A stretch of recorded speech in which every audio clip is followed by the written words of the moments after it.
নমস্কার, শুভ সন্ধ্যা বলবো কিনা জানি না। আপনারা দেখছেন কবির সৌরভের ইউটিউব চ্যানেল। ছোট্ট তামান্না লাশে পরিণত হয়েছে, এখনও বোধহয় 10 দিন হয়নি। তার গোড়ে আজকে একটি চারা গাছ রোপণ করে এসেছেন বর্ষিয়ান সিপিআইএম নেতা বিমান বসু।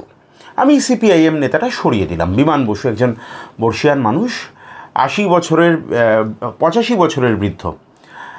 একজন 80 বছরের বৃদ্ধকে আজকে খড়গপুরের রাস্তায় খুলেআম পেটানো হয়েছে, জাস্ট মারা হয়েছে। তিনিও সিপিআইএম নেতা। আমি সরিয়ে দিলাম সিপিআইএম নেতা। একজন নাগরিককে, সিনিয়র সিটিজেন, 80 বছর বয়স, সিপিআইএম করার অপরাধে তাকে এবং কিছু প্রতিবাদ করার অপরাধে তাকে পেটানো হয়েছে, জুতো দিয়ে গালিগালাজ করা হয়েছে। গালিগালাজ নিয়ে তো গতকাল থেকে সুশীল সমাজ যথেষ্ট উত্তেজিত। কেন গালিগালাজ করা হবে? পক্ষপাতিত্ব হয়ে যাচ্ছে কি? কথা বলবো। এবং কসবা নিয়ে কিন্তু একের পর এক বিস্ফোরক তথ্য সামনে উঠে আসছে। এবং কালীগঞ্জে আরও 11 ব্যাগ বোমা, সকেট বোমা কিন্তু উদ্ধার হয়েছে। গত পরশু দিন মোহাম্মদ সেলিম, সিপিআইএমের রাজ্য সম্পাদক, সেখানে গিয়েছিলেন। মীনাক্ষী মুখার্জি গিয়েছিলেন। আমাদের আর্কাইভে আছে, সাংবাদিক সম্মেলন করে তিনি বলছিলেন, প্রেসকে বলছিলেন, আমাদের বলছিলেন যে এখনও কিন্তু বোমা উদ্ধার করতে হবে। বুদ্ধিজীবীরা কোথায়? মোমবাতি কোথায়? বাজারে কি মোমবাতি কম পড়িয়াছে? বুদ্ধিজীবী যাদের আমাদের সমাজের বিবেকের ভূমিকায় অবতীর্ণ হওয়ার কথা, আমি অবশ্যই সবার কথা বলছি না, আমি শ্রীলেখা মিত্রের কথা বলছি না, আমি চন্দন সেনের কথা বলছি না, আমি বাদশাহ মৈত্রের কথা বলছি না, আমি এরকম আরও অনেকের কথাই বলছি না, কিন্তু আমি কথা বলছি শ্রীজাতের কথা বলছি, আমি শুভা প্রসন্নের কথা বলছি, আমি সুবোধ সরকারের কথা বলছি, যিনি এই মুহূর্তে অবশ্য দেশে নেই। তিনি রাইনের হাওয়া খাচ্ছেন, কবিতা ওড়াচ্ছেন। একটা অক্ষর বেরোয়নি তামান্নাকে নিয়ে, একটা অক্ষর বেরোয়নি। আমরা কথা বলে নেব। স্রোতের বিরুদ্ধে একটা রাজানুগ্রহের, রাজদাক্ষিণ্যের পরোয়া না করা একজন কবির সঙ্গে, একজন অধ্যাপকের সঙ্গে, অংশুমান কর বিশিষ্ট কবি, এই সময়ের একজন অত্যন্ত সংবেদনশীল, বলিষ্ঠ মানুষ, প্রতিবাদী মানুষ, সরকারের দাক্ষিণ্য না পাওয়া মানুষ, না চাওয়া মানুষ। আমি তার সঙ্গে কথা বলে নেব। অংশুদা, কীভাবে দেখছো? তোমার ফ্র্যাটার্নিটি চুপ, তোমার বন্ধুরা চুপ, কি বলবে তুমি? না, এটা তো খুব লজ্জার, এটা খুব বেদনার। তবে আমি এই নীরবতায় অভ্যস্ত হয়ে গেছি। আমি এই মুহূর্তে তালিকা থেকে সুবোধদাকে বাদ রাখছি। এই কারণেই বাদ রাখছি যে উনি যেহেতু বিদেশে আছেন এবং একটা অন্য কাজে গেছেন, আমি দেখলাম ফেসবুকে, ওর কাছে সমস্ত খবর, সমস্ত তথ্য নিয়মিতভাবে পৌঁছানো এবং রিয়্যাক্ট করা বিদেশে থাকলে আমি অনেক সময় দেখেছি যে সম্ভব হয় না। কিন্তু আমার বাকি যে সমস্ত বন্ধুরা যারা আমরা একসঙ্গে কবিতা লিখেছি, এখানে জাস্ট একটা ছোট্ট ক্ল্যারিফিকেশন, আমার কিছু নাম জাস্ট মাথায় এলো, আমি বললাম জয় গোস্বামী, শ্রীজাত বন্দ্যোপাধ্যায়, শুভা প্রসন্ন মজুমদার, এরকম অনেকেই। আমি কিন্তু যারা প্রতিবাদ করেননি এবং বুদ্ধিজীবী হিসেবে প্রতিষ্ঠিত, আমি প্রত্যেকের কথা বলছি। আমি বুঝতে পারছি। আমি সেটাই তো বললাম যে নামগুলো জাস্ট, তার মধ্যে আমি এই নামগুলোর মধ্যে থেকে এই প্রাথমিক কথায় সুবোধদাকে একটু সরিয়ে রাখছি এই কারণেই যে যেহেতু উনি বিদেশে আছেন এবং বিদেশে আমিও যখন থেকেছি, আমি দেখেছি যে সবসময় সব কমিউনিকেট করা যায় না। হ্যাঁ, অসুবিধা হয়, বোঝা যায় না দেশের ঠিক পরিস্থিতি কী। কিন্তু বাকিদের নীরবতায় আমি অভ্যস্ত হয়ে গেছি এবং তারা তো ভীষণভাবেই সিলেক্টিভলি প্রতিবাদ করছেন দীর্ঘদিন ধরে।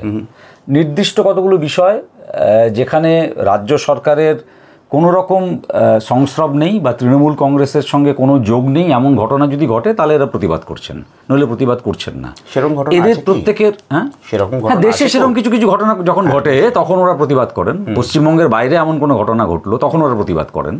এবং এদের প্রত্যেকেরই কাজের আমি খুবই অনুরক্ত এবং অনেকে আমার খুব প্রিয় বন্ধু, প্রিয় অগ্রজ। কিন্তু হ্যাঁ, আরেকটা কথা বলতে হবে, মাঝে কখনো কখনো জয় গোস্বামী কিন্তু ভিন্ন সুরে গান গেয়েছেন এবং চটি পুস্তিকার মতো একটি দুটি পুস্তিকা বের করেছেন। বকটুই হওয়ার পর তিনি কতগুলো কবিতা লিখেছিলেন, যেটা মারাত্মক। কিন্তু তাছাড়া আমি তো দেখছি মোটামুটি প্রায় সকলে নীরব।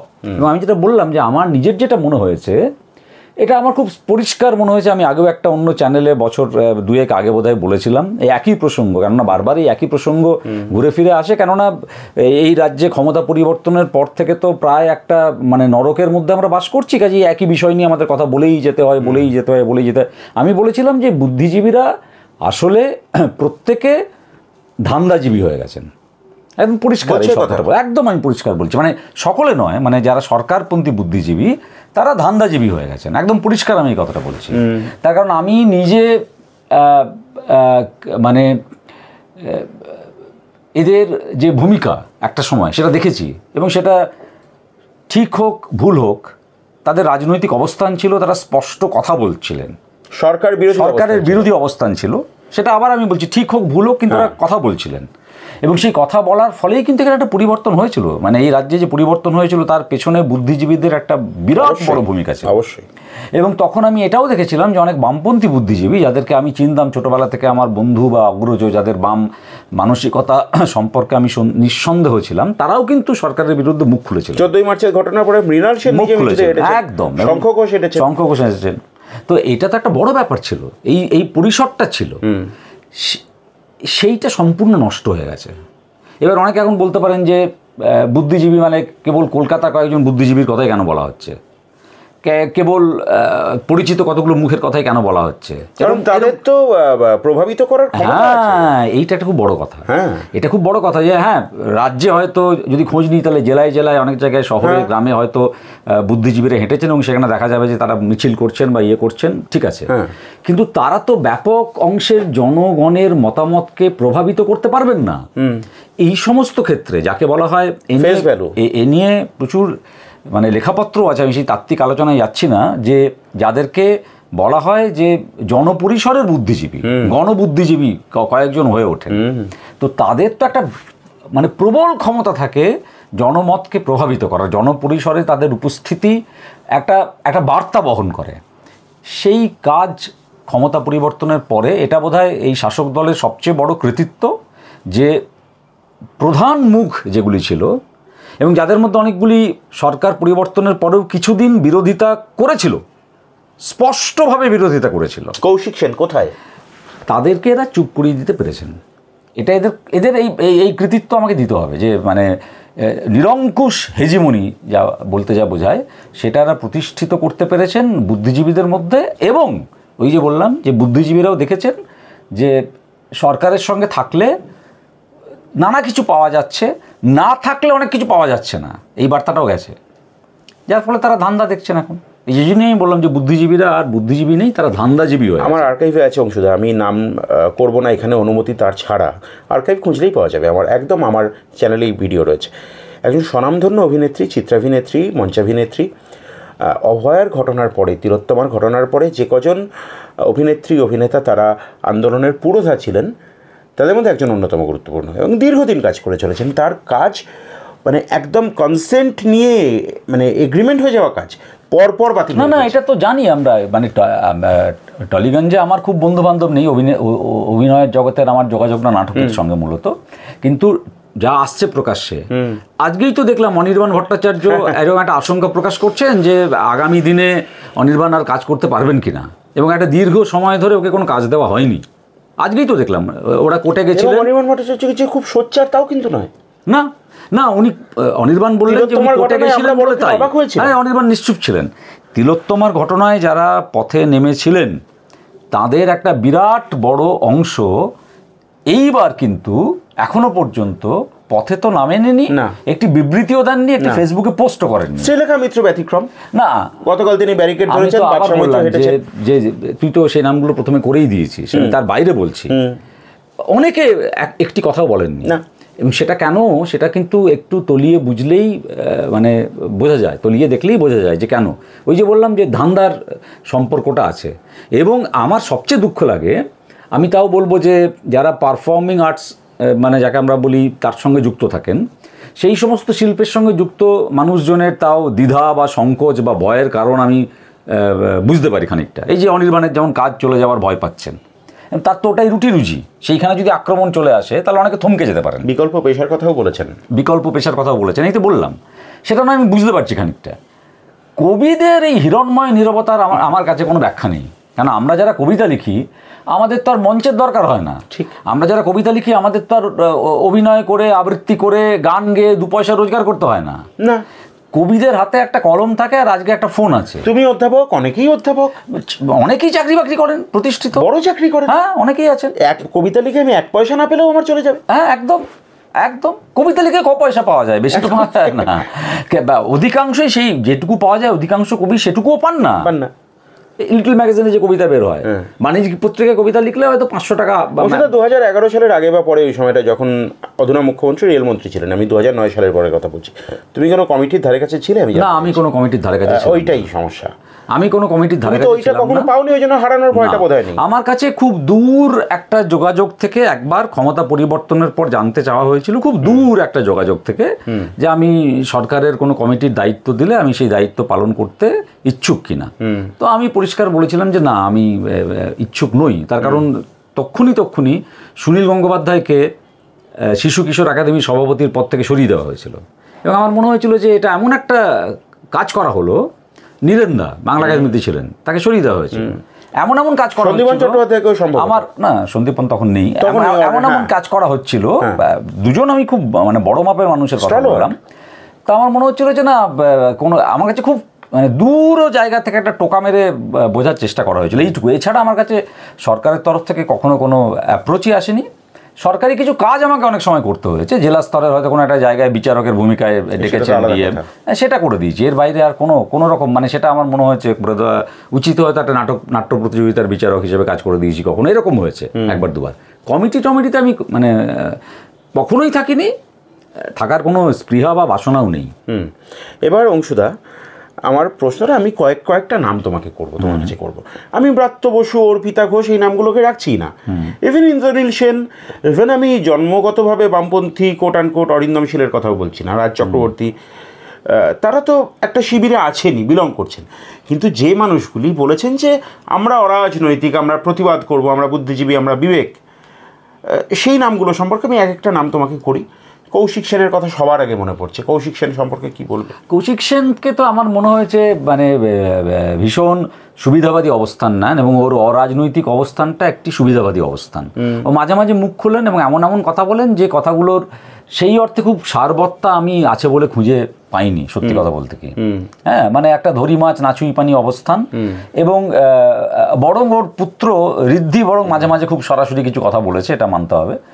কৌশিক সেনের অবস্থান আমার কাছে একেবারে প্রথম দিন থেকে খুব অস্পষ্ট, এই সমস্ত বিষয়। অস্পষ্ট কি মানে এই অর্থে বলছি অস্পষ্ট যে বার্তা দেওয়ার ক্ষেত্রে অস্পষ্ট, যে একটা পরিষ্কার বার্তা দিচ্ছেন উনি, সেই বার্তা দেওয়ার ক্ষেত্রে অস্পষ্ট। ওর অবস্থানটাকেও আমার মনে হয়েছে একটা সুবিধাবাদী অরাজনৈতিক অবস্থান। এবার অংশটা আমি তোমাকে একটা অন্য প্রশ্ন করি। তুমি তো একদম স্কুল কলেজ বিশ্ববিদ্যালয় এই গণ্ডির সঙ্গেই সারা জীবন তুমি আগে ভাত খেয়ে স্কুলে পড়তে যেতে, কলেজে পড়তে যেতে, ইউনিভার্সিটিতে পড়তে যেতে, এখন পড়াতে যাও। সেই জায়গায় দাঁড়িয়ে আমি তোমাকে বলবো, ছাত্র রাজনীতিকে খুব কাছ থেকে দেখার তোমার সুযোগ হয়েছে, করেছো কি করনি আমি জানি না, সেটা পরের কথা, অন্য কথা। কিন্তু আজকে যে ছাত্র রাজনীতি, যে মনোজিৎ মডেল দেখছো, কি বলবে? এটা ভয়ঙ্কর। মানে আমি একটা কথা বলি, সেটা হচ্ছে যে বাম জমানায় অনেকে বলবেন এই কথাটা, মানে আমি এই কথা বললে অনেকে বলবেন যে বাম জমানাতেও তো নির্বাচন হতো না। কিছু কিছু কলেজ ছিল, এটা অস্বীকার করা যাবে না। আমি 3-4টে কলেজ তোমার শহরের, তোমার জেলার বলতে পারি। কাটোয়া কলেজ দীর্ঘকাল ছাত্র পরিষদ, একদম আমি এটাই বলছি। উইমেন্স কলেজ, আমার কথা শেষ করিনি। এখনই হয়তো বলতে পারে যে রাজ কলেজে তো নির্বাচন হতো না, এই বর্ধমান জেলারই। কিন্তু পাশাপাশি দীর্ঘদিন উইমেন্স কলেজে ছাত্র পরিষদ ক্ষমতায় ছিল, কাটোয়া কলেজে ছাত্র পরিষদ ক্ষমতায় ছিল। আমি যখন বাঁকুড়া থেকে পুরুলিয়া জেকে কলেজে পড়তে গেলাম, টানা প্রায় বোধহয় 21 বছর ধরে ছাত্র পরিষদ ক্ষমতায় ছিল। এটা যদি কেউ বলেন বিচ্ছিন্ন কিছু কিছু কলেজে নির্বাচন হতো না মানে আমি বলছি যে যারা ছাত্র পরিষদ করতেন তারা হয়তো প্রার্থী খুঁজে পেতেন না, এবং সেটা নিয়ে একটা প্রচার আছে। এই অবস্থা হয়নি যে বছরের পর বছর ধরে নির্বাচনই হচ্ছে না। এখন কি হচ্ছে? তখন তো প্রতি বছর নির্বাচনের নোটিফিকেশন হতো, নির্বাচন হতো, কোথাও বিরোধীরা প্রার্থী দিতেন, কোথাও জিততেন, কিছু কিছু ক্ষেত্রে বিরোধীরা প্রার্থী দিতেন না, যেখানে বিরোধীরা প্রার্থী দিতেন কোথাও হারতেন, কোথাও জিততেন। এখন তো নির্বাচনই হচ্ছে না, ছাত্র সংসদ বলে কোনো বস্তুর অস্তিত্বই নেই। এইটা অত্যন্ত অনিয়ম, এবং যদি খতিয়ে দেখা যায় তাহলে এই যে ছাত্র সংসদগুলো নেই, কিন্তু প্রতি বছর কলেজগুলো বিশ্ববিদ্যালয়গুলো ফেস্ট হচ্ছে, আমি তার বিপক্ষে নই। ছাত্রছাত্রীদের নানা প্রতিভা বিকাশের একটা সেটা মঞ্চ, জায়গা, কিন্তু সেটা তো লিগালি করা দরকার। কোন ছাত্র সংসদের নামে টাকা ফান্ড করা হচ্ছে? কোন ছাত্র সংসদের নামে? যে ছাত্র সংসদ এক্সিস্ট করছে না, যে ছাত্র সংসদ নেই। এই যে ল কলেজে যে ঘটনাটা ঘটলো কসবার, এই ঘটনা ঘটতে হতেই পারতো না যদি ওখানে একটা নির্বাচিত ছাত্র সংসদ থাকতো। এই মনোজিৎ ওরকম মৌরসি পাট্টা গেড়ে বসতে পারছে কেন? কলেজে কলেজে খোঁজ নিলে জানা যাবে, বিশ্ববিদ্যালয়ে বিশ্ববিদ্যালয়ে খোঁজ নিলে জানা যাবে, দীর্ঘদিন ধরে একজন বা দুজন ছাত্র নেতা হয় তারা নানা কোর্স করছেন, নানা জায়গায় নানাভাবে ছাত্র হিসেবে রয়ে যাচ্ছেন, ছাত্র থাকার কথা তাদের নয়, কেবল রাজনীতিটুকু করবেন বলেই থাকছেন, আর নইলে সেটাও নয় তারা দাদাগিরি করবেন বলে ছাত্র না হয়েই কলেজ এবং বিশ্ববিদ্যালয়কে সম্পূর্ণভাবে নিয়ন্ত্রণ করছেন। এই এবং কত ফাঁকা প্রতিশ্রুতি। কিছুদিন আগে আরজিকর কাণ্ডের পর বলা হলো এই সময়ের মধ্যে ডিসেম্বর ডেডলাইন, তার মধ্যে ছাত্র সংসদগুলো নির্বাচন হবেই। কত ডিসেম্বরেরও পেরিয়ে যাবে যদি এই সরকার ক্ষমতায় থাকে, ছাত্র সংসদের নির্বাচন এটা করবে না। তার কারণ এরা জানে যে অধিকাংশ ক্ষেত্রে যদি ছাত্র সংসদের নির্বাচন হয়, আজকে পশ্চিমবঙ্গের যেরকম পরিস্থিতি, তাহলে বিরোধীরা জিতে যাবে অধিকাংশ জায়গায়। তার কারণ চাকরি নেই, বাকরি নেই। আমি আরও বড় কথা বলছি, যদি খোঁজ নেওয়া যায় দেখা যাবে, দায়িত্ব নিয়ে কথাটা বলছি, প্রতিটি কলেজে, প্রতিটি বিশ্ববিদ্যালয়ের প্রতিটি বিভাগে কি বিপুল পরিমাণ ছাত্র সংখ্যা, ছাত্রদের সিট, ছাত্রছাত্রীদের সিট খালি থেকে যাচ্ছে, বা প্রাথমিকভাবে ভর্তি হলেও কিছুদিন পরেই খালি হয়ে যাচ্ছে। কেন? তার কারণ হচ্ছে তাদের সামনে কোনো আশা নেই। কিসের জন্য তারা 3টে বছর 5টা বছর জীবনের এই উচ্চশিক্ষার পায়ে বলিদান দেবে? যার ফলে কি হয়েছে, এই যে বললাম যে যারা সত্যিকারের পড়াশুনো করার মানসিকতা থাকা ছেলে, তারা এই সমস্ত কিছু নিয়ে বিচলিত নয়। একটা শূন্যতা তৈরি করা হয়েছে, এগুলো সব রিলেটেড। মানে এগুলোকে একেবারে যদি আমরা মনে করি যে খুব বিচ্ছিন্ন ঘটনা, যে চাকরি হবে না, উচ্চশিক্ষার থেকে ড্রপ আউট বাড়বে, এইসব যত কিছু হতে থাকবে, নির্বাচন হবে না, তত কয়েকজন নেতার দাদাগিরি কলেজ এবং বিশ্ববিদ্যালয়ে, তথাকথিত তৃণমূল ছাত্র পরিষদের নেতার দাদাগিরি চিরকালীন হবে। এটা একটা চিরকালীন বন্দোবস্ত করা হয়েছে, এবং যে জন্যই মিথ্যে প্রতিশ্রুতি দেওয়া হবে নির্বাচন হবে, নির্বাচন কিছুতেই হবে না। নির্বাচন হলে এই পরিস্থিতি কলেজ এবং বিশ্ববিদ্যালয়গুলোতে থাকে না, বিশেষ করে কলেজগুলোয় আমি বলছি থাকে না, কিছুতেই থাকে না। তার কারণ তখন কিন্তু কথা বলার পরিসর তৈরি হয়, তখন কিন্তু বিরোধিতা হয়, এবং তখন কিন্তু এই কলেজের চত্বরটা হচ্ছে আমার জমিদারি, এখানে আমি হচ্ছি সম্রাট, আমি জমিদার, আমি যা বলবো সেটাই শেষ কথা, অধ্যাপককে মানতে হবে, অধ্যক্ষকে মানতে হবে, এই জায়গাটাই তো থাকে না। প্রতিদ্বন্দ্বিতার ক্ষেত্রটাকে সম্পূর্ণ মুছে ফেলা হয়েছে। এবং আমি যোগ করছি, শুধু এটাই নয়, অধ্যাপকদের যে সমস্ত নির্বাচন হওয়ার কথা ছিল, ওরাই আইন করেছিলেন বিভিন্ন বিশ্ববিদ্যালয়ে, একটা নির্বাচন হয়নি। ক্ষমতা পরিবর্তনের পর থেকে একটা নির্বাচন হয়নি, প্রত্যেকটা বিশ্ববিদ্যালয়ে সিলেক্টেডও নয়, ওরা যেটা করেন সেটা হচ্ছে রোটেশনালি হেডদেরকে নমিনেটেড। নির্বাচন হয়ইনি কোথাও। অধ্যাপকদের প্রতিনিধি বিশ্ববিদ্যালয়গুলোতে, সিন্ডিকেটে, এক্সিকিউটিভ কাউন্সিলে নেই একই। মানে আমি যে বলছি না যে এটা কোনো বিচ্ছিন্ন ব্যাপার না, এটা হচ্ছে একটা রাজনৈতিক অবস্থান। সেই রাজনৈতিক অবস্থান মোতাবেকই এই সমস্ত ঘটনাগুলো ঘটানো হচ্ছে, যে জন্য এক্সিকিউটিভ কাউন্সিল অধ্যাপকদের প্রতিনিধি নেই, কলেজে ছাত্র সংসদ নেই। অংশীদার, তুমি একজন অত্যন্ত জনপ্রিয় অধ্যাপক, তুমি বন্ধুর মতো মেশো স্পেস দাও। আমার মনে পড়ছে আমাদের ছাত্রাবস্থার কথা এবং এখনকার ছাত্রাবস্থার কথা। না, এই কথা আমি হরফ করে বলতে পারি না যে কোনো দিন আমি যে কলেজে বিশ্ববিদ্যালয়ে যেখানে পড়াশোনা করেছি, তখনকার যারা শাসক দল, তাদের যারা ছাত্র সংগঠন, তারা কোনো দিন জোর করেনি বা অনুরোধ করেনি, আমি জোরই বলবো, যে এই কর্মসূচিতে থাকতে হবে, এই মিছিল হবে, এই মিটিং হবে। গায়ে হাত দেয়নি, কলার ধরেনি, বন্দুক ইত্যাদি নয়, বলেছে থাকতে হবে। বিরক্ত হইনি, যাইনি, গেছি। 3টি মেয়ে, কলকাতার একটি অত্যন্ত নামকরা কলেজ, আসানসোলের একটি অত্যন্ত নামকরা কলেজ, বর্ধমানের একটি অত্যন্ত নামকরা কলেজ, 3জনেই ছাত্রী আমার চ্যানেলে আমাকে ফোন করে, আমি তাদের নাম তো এখানে বলতে পারবো না তাদের নিরাপত্তার জন্য, তারা আমাকে ফোন করে বলেছেন প্রত্যেকে একই কথা, ভার্সন এক, পরস্পরকে চেনেন না। 21শে জুলাইয়ে তাদের পক্ষে যাওয়া অসুবিধে, 3জনেই উত্তরবঙ্গে থাকেন, 21শে জুলাইয়ে তাদের পক্ষে যাওয়া অসুবিধে, তাদের ওপর অসহনীয় চাপ, মানসিক চাপ, এবং সম্ভবত তারা মানসিকতাগতভাবে তৃণমূল কংগ্রেসের সমর্থক নন। যে কলেজ ছেড়ে দেবো দাদা, না কেন কলেজ ছেড়ে দেবে, তুমি পড়াশোনা করো বা একদিন যাও, অসুবিধে কী আছে? বলছে না যাবো না কলেজে। দাদা পড়ে লাভটা কী? আমার কাছে কোনো উত্তর নেই। আমি তো বললাম এই গোটা বিষয়টা একটা আরেকটার সঙ্গে সংযুক্ত। হ্যাঁ, চাপ আগে যে দেওয়া হতো না আমি সেটা বলতে পারি না, কিন্তু এইরকম পরিস্থিতি হয়নি যে একজন ছাত্র বা ছাত্রীকে ভাবতে হচ্ছে যে আমি থাকবো না, আমি চলে যাব। খোঁজ নিলে দেখা যাবে এই একই কারণে এই যে র্যাগিংয়ের পরম্পরাও বারবার উঠে আসছে, কত ছাত্রছাত্রী কলেজ এবং বিশ্ববিদ্যালয়ের হোস্টেলগুলোতে আর থাকে না। একটা সময় ছিল ছাত্র সংখ্যা কম ছিল, আমরা যখন ছাত্রছাত্রী ছিলাম হোস্টেলে সিট পাওয়া যেত না, অপেক্ষা করে বসে থাকতে হতো যে কবে দূরত্ব মোতাবেক আসতো, যে কবে আমার হোস্টেলে একটা রুম আমি পাবো আরেকজনের সঙ্গে ভাগ করার। একদম। আজকে খোঁজ নিলে দেখা যাবে যে হোস্টেলগুলো সব কটা বিশ্ববিদ্যালয়ের এক চিত্র, অনেক কলেজেরও আমি যা শুনেছি একই চিত্র, যে সিট ফাঁকা পড়ে আছে।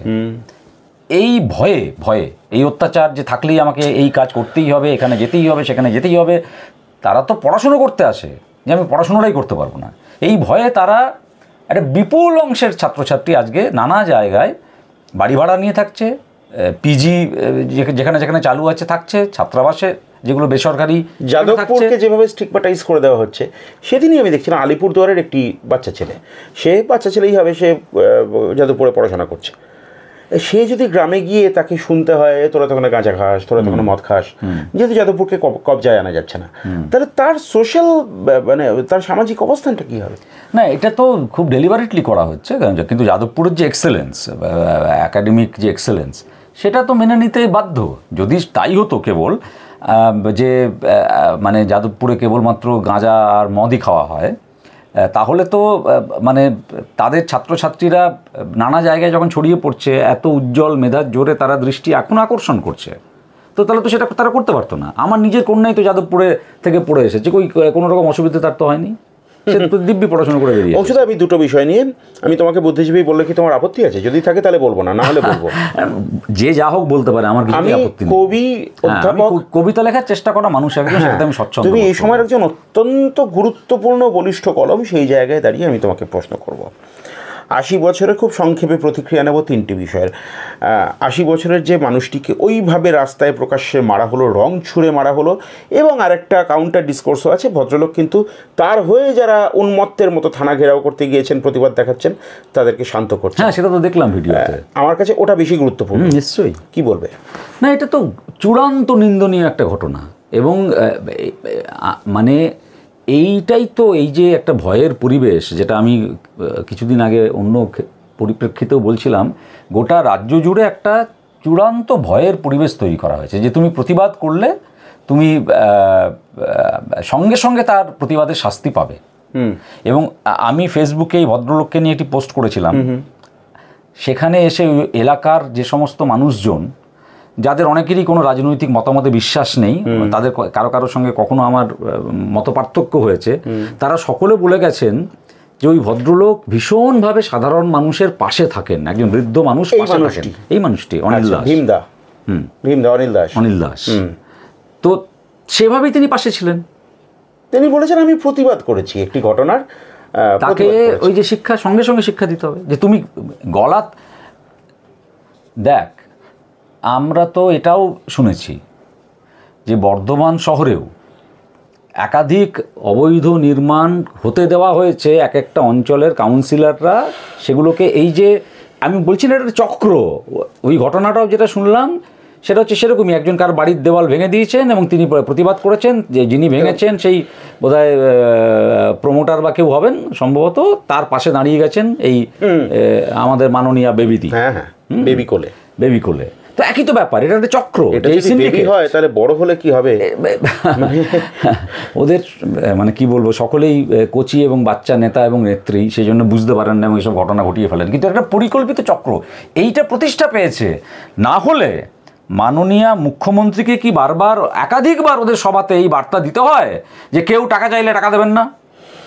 এটা তো ওকেই বলতে হয়েছে। আচ্ছা, তুমি ওকেই বলতে হয়েছে, তার মানে ধরে সল্ট লেক অঞ্চলে বলো, বাইপাস ধরে বলো, দুপাশে, এমনকি রাজারহাট নিউ টাউন, এখন তার যে আউটস্কার্টসগুলো সেগুলো এখন নতুন অ্যাডিশন হয়েছে, কটা কনস্ট্রাকশনের আমরা একদম কথা বলবো, সামনে নিয়ে আসবো আমরা, কটা কনস্ট্রাকশনের সঠিক প্ল্যান রয়েছে? আমি তো বলছি যে এটা একটা এদের চক্র।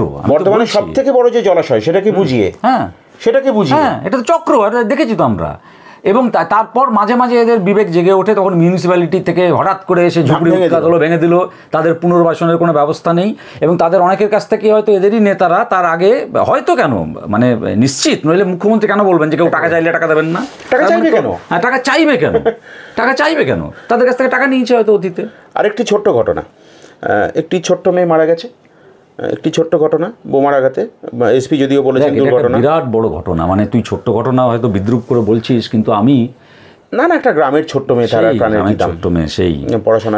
আজকে যখন যে কথা দিয়ে তুই শুরু করলি যে তার কবরের ওপর একটি চারা গাছ রোপণ করেছেন, ওটা যদি বিমান বসুর জায়গায় মমতা বন্দ্যোপাধ্যায় করতেন আমি একই রকমের নিশ্চয়ই বাহবা দিতাম, নিশ্চয়ই বাহবা। গেলেন না মুখ্যমন্ত্রী? মানে যাওয়া কিন্তু উচিত ছিল, মুখ্যমন্ত্রী যাওয়া কিন্তু উচিত ছিল। উনি নাকি স্তম্ভিত হয়ে গিয়েছিলেন, কিন্তু যাওয়া উচিত ছিল, একদম যাওয়া উচিত ছিল। আমি কথা খুব জোর দিয়ে বলবো, উনি বানরদের প্রতি সহানুভূতিশীল। কি বলবো বল, মানে ওর যাওয়া উচিত ছিল। আমি একদম জোর গলায় বলছি, বাম নেতাদেরও আরো আগে গেলে ভালো হতো। আমি এটাও বলবো, আমি কিন্তু এটাও লিখেছি। এত দীর্ঘসূত্রিতা কেন? হ্যাঁ, দেরি করেছেন, কিন্তু আরো আগে যাওয়া উচিত ছিল, সেটা আমি একটা পোস্টে লিখেছিলাম এবং অনেকে সেজন্য আমার এত ভাবার দরকারই নেই, এত ভাবার ইনস্ট্যান্ট রিয়াকশন, ঘটনা ঘটেছে যেতে হবে। এবং এইরকম একটা ঘটনা, সেখানে প্রতিক্রিয়া, হ্যাঁ মীনাক্ষীর নেতৃত্বে সেখানে একটা স্থানীয় প্রতিবাদ হয়েছিল, কিন্তু যারা সত্যিকারের বড় নেতা, এই যে বিমান বসু গেলেন, মোহাম্মদ সেলিম গেলেন, তাদের আরো আগে পৌঁছে যাওয়া হতেই পারতো। মেয়েটি তৃণমূল পরিবারের মেয়ে, হতেই পারতো।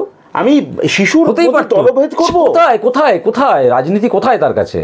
এটা সবচেয়ে বেদনার যে একটি শিশু সেটা বিজয় মিছিল দেখতে বোধহয় বেরিয়েছে আগ্রহ নিয়ে, যে কি ব্যাপার, হোসেনকে পাশে আর মেয়েটাকে মেরে দাও। এই ভাবা যায় না, মানে এ কোন পশ্চিমবঙ্গ, এটা ভাবা যায় না। আচ্ছা, শেষ করবো একদম একটি কেষ্ট কথা দিয়ে শেষ করি। একটু তো মধুরেণ সমপায়িত হওয়া দরকার, আমরা একটু উত্তেজিত হয়ে কথা বলছি। একটি সুন্দর ঘটনা আজকে, ছোট্ট ঘটনা। মাননীয় অনুব্রত মণ্ডল, সম্মানীয় বিশিষ্ট সমাজসেবী, রাজনৈতিক নেতা, তার অফিসে একজন ভদ্রমহিলা এসছেন বলে অভিযোগ তার আঁচল ধরে টানা হয়েছে। আরেকটি ছোট্ট ঘটনা, তার কারণটা আরও ছোট। তিনি তৃণমূল কংগ্রেসই করেন, কিন্তু তিনি নাকি কাজল শেখের লোক। দেখ, তৃণমূল কংগ্রেসের এই জমানায় তৃণমূলের কর্মীরা, সমর্থকরাই আর সুরক্ষিত নন। তাদের ভাবতে হবে এবার এই কথাটা, এই যে কাজল শেখের লোক বলে তার আঁচল ধরে টানা হয়েছে, এই অধিকার জন্মে গেছে। এই যে বিবদমান দুই গোষ্ঠী, বা এই যে মনোজিৎ, যে মেয়েটি সম্মানহানি ঘটল, যে মেয়েটির, সে কে, তার বাবার পরিচয় কি, তার রাজনৈতিক বিশ্বাস কি, এমন একটা সময়ে এসে আমরা দাঁড়িয়েছি যখন মনে হচ্ছে সত্যি পশ্চিমবঙ্গের কোনো মানুষ রাজনৈতিক মতাদর্শের ঊর্ধ্বে উঠে কথাটা বলতে হবে, আর সুরক্ষিত নন। মনোজিৎ তো পলিগ্যামাসও না, ও তো মানে কি বলবো, ও তো মানে পাগল। ও তো, আমি এখন ওর চিকিৎসা দরকার কিনা সে বিষয়ে আমি কথা বলছি না, কিন্তু আমি যেটাতে আমি চিন্তিত, যে কথাটা তুই বললি, তার চেয়েও বড় যে কথাটা, সেটা হচ্ছে তৃণমূলেরই কাজল শেখের দলের একজন মহিলাকে অত্যাচার করা যায় বা অপমান করা যায়, এটা বুঝে নিচ্ছেন অনুব্রত মণ্ডলের অনুগামীরা।